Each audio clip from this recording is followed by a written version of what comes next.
The Junior Master Gardener Program is an international youth gardening program, and our mission really is to grow good kids, and it's to ignite that passion in children for learning, success, and service, and using the garden as a place to do that.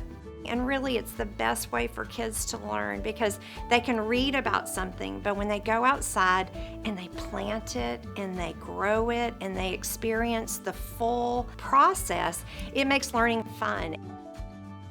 I wish I could bring you into the room. When I show up into a classroom and say, who wants to go water with me?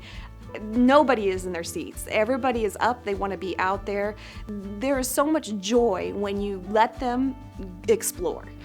We learned this tip where when you water a plant, to stick your finger in it, and if water is not, like you don't feel any water, that you need more, and if there's plenty of water there, then it's fine. I realized that the nutrients helps our body grow, and we have a lot of different types of nutrients like tomatoes, cherry tomatoes, and what's the kale plant or kale plant. Yes. It's very difficult to pick a favorite part for the Youth Garden Educator program because every time that we get together, there's a moment that you know this is why you do it. These kids get so much, whether it's just a relationship with us or a learning opportunity. There is a foundation that we are able to give them through these programs that we can't give them in the regular classroom.